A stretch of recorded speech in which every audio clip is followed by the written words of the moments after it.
नीट परीक्षेमध्ये झालेला घोटाळा आणि पोलीस विद्यार्थ्यांना झालेला मनस्ताप, 20 विद्यार्थ्यांच्या झालेल्या आत्महत्या, अशा अनेक विषयांवरती सीजेपी आक्रमक झाली होती।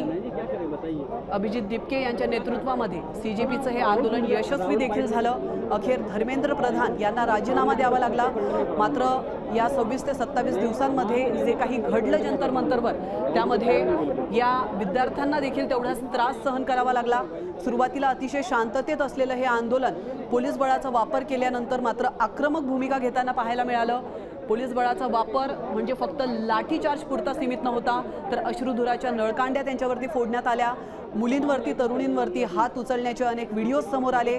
पॅलेट गनचा वापर करण्यात आला, त्याचे देखील पुरावे आहेत, त्याचे देखील व्हिडिओज समोर आलेले आहेत। जर पॅलेट गनचा वापर कुठल्या पोलीस अधिकाऱ्याने केलेला नाही किंवा तसे आदेश जर देण्यातच त्यांना आलेले नव्हते, तर त्या संदर्भात तरी किमान सरकारने आपल्याला स्पष्टीकरण द्यावं, अशी मागणी विरोधकांनी लावून धरली।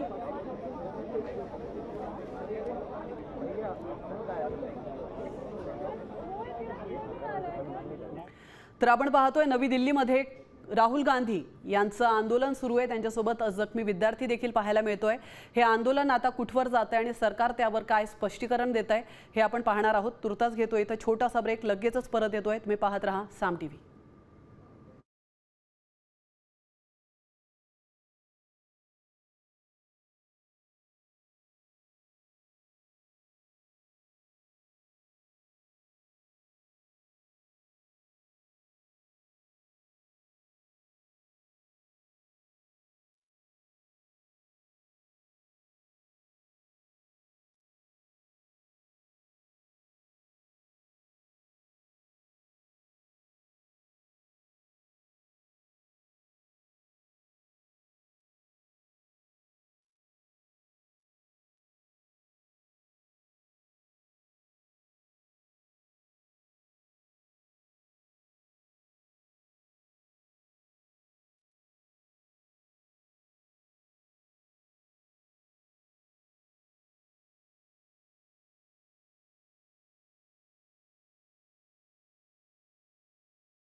आपण पुन्हा गेलेलो आहोत नवी दिल्लीमध्ये। या ठिकाणी काँग्रेसचं आंदोलन सुरू आहे। राहुल गांधी या ठिकाणी आक्रमक झाल्याचं पाहायला मिळत आहे।